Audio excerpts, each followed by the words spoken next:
All right, well, tonight we're wrapping up our Are We There Yet series. And by wrapping up, I also mean wrapping up your summer, because pretty much everybody here is going back to school tomorrow. Wonk, wonk, wonk. Raise your hand if you're homeschooled and you don't have to go back to school tomorrow. Nice, nice, nice. A few of you, good, good. Everybody else look on them with disdain, just like, it's not fair. I have to go to school tomorrow. It's not good at all. So we're wrapping up the Are We There Yet series. You have a bulletin and a card in your seat. Please put at least your name and what grade you're going into on that card. That would very much help us understand if you were here or not. And there's a chance to win some good stuff at the end of the night. So if you'll do that. Also, if you take out your bulletin, you can follow along with my 2 points. That's a way to know I'm not going to be up here talking to you very long, because there's only 2 points on your bulletin. So if I can keep your attention for 2 points, that would be fantastic. So let's start off looking at 1 Timothy 4:12, and that is, you ready? You guys know it. Don't let anyone look down on you because you are young, but set an example for the believers in speech, conduct, in love, in faith, and in purity. So I want you to take out your pen that you have there also, and just circle set an example, all three of those words. Set an example. Because that's what I want you guys to do. Because society a lot of times says, oh, they're just kids, they can't really contribute much, they can't really do much. But I believe, and the Bible believes, and a lot of the adults here, the reason they're here is they believe you guys can set an example for the people that are older than you, the kids growing up younger than you. You can set an example in the things you say, the way you conduct yourself, the way you show love to people, your faith, and in purity. You can do all those. You can set an example. So I want you to think about 1 Timothy 4:12 tonight as we kind of talk about everything tonight. Kind of let that be the basis of the whole thought process as we talk tonight. So, and what it comes down to is that we don't want anybody to look down on you because of your age, because quite frankly, it's just a number. Some of you I know very well, and some of you are more mature than 30-year-old people I work with on a daily basis. Now, some of you aren't, but some of you are, and some of you are going to be, very, very mature and more mature than people that are already adults out there and struggling already. You're already past what they're doing. So age is just a number. The way you conduct yourself, the way you say things, your faith, all of that goes into who you are. So don't think that you can't make a difference because you're young, because I believe you can, and I'm going to show you why. So the first fill-in on your outline is this. You can affect your now. You can affect your now, your right now. Your right now. So it says this in Ecclesiastes. I really like this. It says, Ecclesiastes 11:10, it says, so put away trouble from your heart and put away pain from your body, because the years when you were a child are the best years of your life, and they are going by fast, or something like that. When you're a child, and the best years of your life, and they are going by fast. Now, I'm not trying to call anybody here a child, but in the big scope of things, yeah, between now and when you're 80 or 100 when you die, this is probably your childhood. These are meant to be the best time of your life. So I know some of you have gone through some struggles, or you're going through struggles now. Don't let that hurt and that sorrow kind of take that out of you, because this is kind of that best time of your life. Right before this, in Ecclesiastes 11:9, actually it says, be filled with joy while you are young, and let your heart be happy while you are young. There's so much cool stuff going on in your life, and you guys are living in this awesome generation where, there's new technology every day, and probably some of you, by the time you start driving, the cars will be driving themselves. I mean, things are going crazy right now. It's going to be like the Jetsons any day now. Even the Jetsons are old. You guys don't even know who that is anymore. I mean, stuff like that is happening so fast. Don't get so bogged down in like your day-to-day stuff. Over the weekend, we were talking about going back to school and all that. And my daughter, Stacia, who spoke last week, is going to be a senior this year. And so I pulled out my senior yearbook. And just for the record, I graduated high school 25 years ago. So it's been a while. Right at the height of like the 80s, 90s thing. So, I mean, for one, the hair in the pictures, like everybody had the biggest blown out bangs and hairdos you could ever imagine. But as I start looking through the yearbook and talking about, memories and stuff, I remember high school as such a fun time now. I'm like, man, that was awesome. I got to do whatever I want. And I had like ice cream sandwiches for lunch every day. You guys don't get that because Michelle Obama. But I used to have like ice cream sandwiches every day for lunch. Literally, that was like my lunch was like a Dr. Pepper and ice cream sandwich, like my entire senior year. It was fantastic. So, I mean, it was like a great time in my life. And so, but as I start looking through that yearbook, I started to look at things and I'm like, okay, well, like, I start to remember teachers and like some of the teachers were not very nice. And so they like just it felt like they were trying to ruin your life. You guys ever had a teacher that you felt like was just literally trying to ruin your life? Raise your hand. Raise your hand. If you're homeschooled, don't raise your hand. If you're homeschooled, don't raise your hand. If you feel, so now when I think back, I'm like, man, I did feel like I had a lot of pressure because like these teachers were like just vicious, it felt like, and like trying to make an example of you and stuff. And so while I had a great time in high school, I remember some bad stuff about it too. And also like high school and middle school, it's all about social status, right? It's all about trying to find yourself and which group you're part of, right? Because I know things haven't changed that much. There's still groups of people, and you're either kind of with the cheerleaders, or you're not with the cheerleaders, or you're with the jocks, or you're with this group, or you're with the mathletes, or whoever it is you're with. There's these groups, and that's very stressful. I remember growing up, and I was struggling so hard with kind of being in this group or that group, and I ended up never really fitting in a single group. I was kind of one of those guys that just kind of milled around between groups, but that was so stressful at the time. But when I look back at it now, I was having the time of my life. Things were so much easier. And along with all that group jumping and trying to figure out what group you're part of comes all the peer pressure stuff. I know that's still a real thing where you guys are dealing with, all my friends are doing it, so, all my friends are, doing this at night, maybe I should try that at night, or whatever it is. But don't let all that junk kind of take away your joy. Don't get so caught up. You have the rest of your life to be, worry about pressure and stress and all that stuff. And I know there's pressure and stress in high school. I remember even 25 years ago, there was still pressure and stress. Don't let that bog you down and take away the joy you have now. You can affect your now. And your attitude goes a long way to affecting your now. I mean, if you're just now going to high school, anybody here going to be a freshman tomorrow? Yep, couple freshmen. Good. No, yeah, not you. You, yes, not you. Okay, so it's a stressful time going in as a freshman. I'll give you that. But you can either go in and be like, you know what, this is awesome. I'm going to be here the next 4 years. I'm just going to have a great time. Don't worry about all these seniors and all these scary people that look like, 35-year-old men that are actually like juniors, full beards and stuff. Don't worry about them. Just like go in there, have a great time. Don't let that steal your joy. Go in there with a great attitude. You can affect your now just in your attitude alone.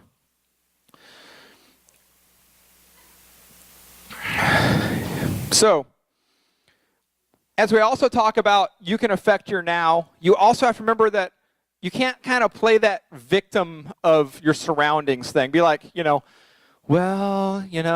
nobody else in my family has graduated high school, so I guess I don't need to either. Don't play that victim of kind of what's going on around you. Don't play that victim of, I had a terrible math teacher last year, so I'm never going to be good at math.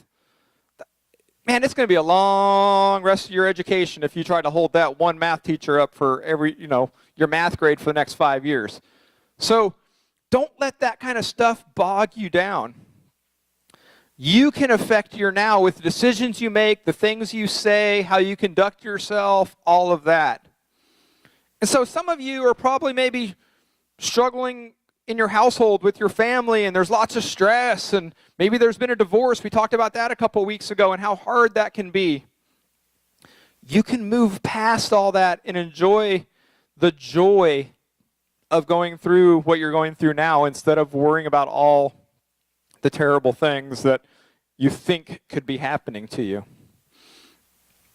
And the way I know that some of you can move past that and kind of, and affect your now is maybe things aren't going great for you or whatever, but you really enjoy coming to youth group. And you're like, man, I'm the only one in my family that goes to church. What if like my older brother or my little sister or my parents actually came to church with me? Maybe they would start to change a little bit. So maybe you need to invite your parents to church, not to this one, to downstairs, Sunday mornings. Because I can guarantee you, as a parent, if one of my children came to me and be like, hey, I've really enjoyed going to church all summer. Would you go to church with me on next Sunday morning? There's not a lot of parents that are going to say no to that. I can guarantee you that. There might be a couple, but you just keep working on them like you'd work on a friend trying to get them to come to church. Because there's not a lot of parents who are going to turn down their kid if their kid goes, hey, next Sunday morning, I want to spend time with you at church. I won't even be on my phone. We can just sit together. It'd be great. A lot of parents are going to take you up on that. You can make that difference. So don't worry about all that other stuff. You can affect your now. You can do all that stuff now. And as you're thinking about kind of how to do that, look at Proverbs 3, 5, and 6. It says this: trust in the Lord with all your heart and do not lean on your own understanding. In all your ways acknowledge him, and he will make straight your paths. So how do you have a good heart, and how do you affect your now? It comes back to putting God first in the decisions you make. You want to have a good outcome of middle school and high school? Put God first in the decisions you make. Lean not on your own understanding, but acknowledge him in everything you do. So like if you're trying to figure out how do you not make a bad decision, not to get cheesy with like the, WWJD bracelets that people would wear, what would Jesus do? But you can use that to make decisions. It's like, I wonder if God would want me to do my homework. Huh? Yeah, I guess God would want me to do my homework. I wonder if God thinks I should go to that party where everybody's going to be drinking this Friday night. No, God probably doesn't want me to go to that party. I mean, you can continue to think about that stuff with everything you do. Should I say this really ugly thing to somebody on Snapchat? No, God probably doesn't think I should say that super ugly thing to somebody on Snapchat. So you can make all those changes just by acknowledging God in all your decision making.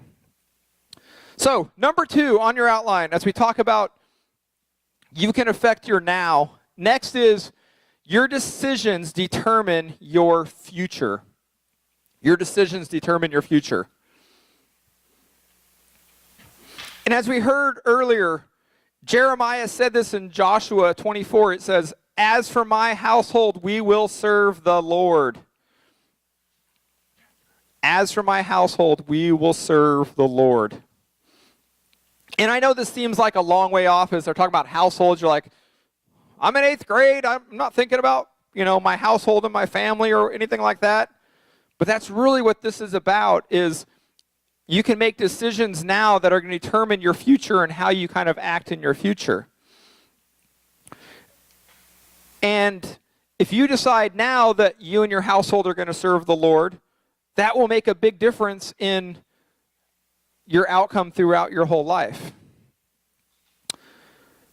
And guys, let me give you a little secret. Guys, every guy just stop, look at me. Guys, I got them all? Let's see. Got them all? Yep, good. Got them all. So, let me tell you a little secret. You guys, and this isn't like a sexist comment or anything like that, you guys have a lot of power as an adult of whether or not your family will follow God. A lot of power in whether or not your family will follow God. Because in the 11 or so years I've been in this church, I've noticed a real popular thing, more of a trend, I guess. You will see a lot of moms and children in this church without a dad in church, but it's very, very rare that you see a dad come to church without his family.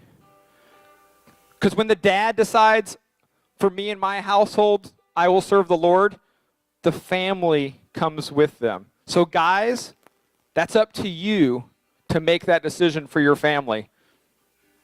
Because that's what happens. The guy can make that decision in whatever it is, as the head of the house or whatever it is, they can decide whether or not that family is going to be going to church. So as we also talk about your future and what that means, I want you to look at Proverbs 12:15, and it says this: "The way of a fool is right in his own eyes, but a wise man listens to advice." You guys ever had one of those friends where you gave them the best advice ever and they did whatever they wanted anyway? Raise your hand. You got one of those friends? You're like, why did I bother talking to you for 20 minutes in the middle of the night on the phone if you were going to do what you were going to do anyway? Right? You ever want to say that to them? Or maybe you did. Right? It's like, why did you ask for advice if you weren't going to follow the advice? The Bible agrees. Only a fool would do that, right? So look for godly people that you can get advice from as you go into your future and make decisions. Look for godly people to help you by asking for advice. And here's a little bit of advice you can get from me for free, because you're already sitting there. This is free of charge. As you get older and you decide whether or not you and your household will serve the Lord, you can be guaranteed that your life will be better if you make the decision for you and your household to serve the Lord. And I know this because I've tried it both ways. I've only been a Christian for the last 11 years, and I already told you guys I'm old. I'm 43 years old.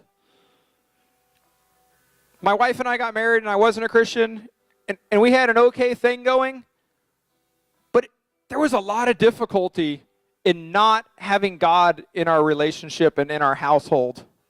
And I can't imagine where we'd be today if we didn't get God into our household when we came here to Stockbridge Community Church. Because this church and God has made a huge difference in how I look at life and marriage and my children and my wife and all of that stuff. So just trust me when I say life will be easier if you put God first in your decisions. And this is why. Jeremiah 29:11. And I've been using this verse a lot lately, and it just keeps speaking to me. "For I know the plans I have for you, declares the Lord, plans to prosper you and not to harm you, plans to give you hope and a future." God has something awesome planned for you. For you. It says so right here. Plans to prosper you. But you just need to acknowledge him in everything you do. Lean not on your own understanding, but acknowledge God, and he will make your path straight, because he wants good things for you. So tonight I got 3 next steps for you, and then we'll wrap this thing up. If you pull out your connection card on the back, there's 3 little boxes on the left-hand side. I want you to take just a second. You're not doing anything anyway. Figure out which one of these boxes you're going to check tonight. The first one is, I will focus on my now. Because maybe you've just been kind of gliding. You're like, I'm just going to kind of make it through life right now. You can affect your now. You need to focus on your now so that you can get good things in the future. The next one is I will trust God with my future. You will lean not on your own understanding, because he wants to prosper you. So, are you going to make that decision that you're going to trust God for you and your household will serve the Lord? Are you going to do that tonight to make that decision for your future? Not just for the now, but for the future. you're going to trust God with that.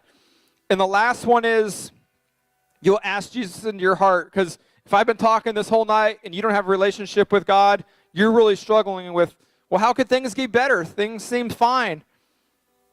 You need to take that next step tonight to ask God into your heart, because things are better on that other side. I can tell you that from personal experience from when I made that decision 11 years ago. Things are better on the other side. So this is what I want to do, kind of like Stacia did last week. I want everybody to come up front really quick. I'm going to get everybody to come up front right here in this main area. This main area. And I want everybody to grab a hand. Grab a hand. Now this is the complicated part. Quietly to yourself, you're going to pray for the person to the left of you. So if you don't know that person, you might want to look at them and be like, what's your name? Because you're going to be praying for them in just a second. So this is what we're going to do. We're going to pray tonight as you guys get ready to go back to school, that your now will be affected. All right, you guys ready? We're going to bow our heads. You're going to pray for that person next to you. Go ahead and bow your heads. God, thank you for this awesome youth group that cares about each other enough to stand up here and just maybe be awkward by holding the hand of this person next to them that they don't know. But God, as they pray for that person to their left, God, just let them lift them up in prayer. As we get ready to go back to school, and all the junk that comes with going back to school, all the peer pressure and social pressure and just all the decision making that goes on, God, just lift up these students tonight. God, let them be your light at their schools this year, God. Don't let life get them down. Let them find that joy that they should have at this time in their life, God, and let them enjoy that as they go back to school tomorrow. God, if there's any students here tonight, God, that haven't asked God into their heart, God, I ask that they do that now, God, that they just tell God, God, I am a sinner and I repent for that. I'm sorry for the things I've done, and I want to make you the Lord of my life. And if you're somebody that needs to do that tonight, God, just open up that person's heart. Let them make that decision tonight, God, that they can be better on the other side of this. Thank you for this youth group and this great opportunity we get to all come together. Let's enjoy this worship. In your name we pray. And everybody says, amen.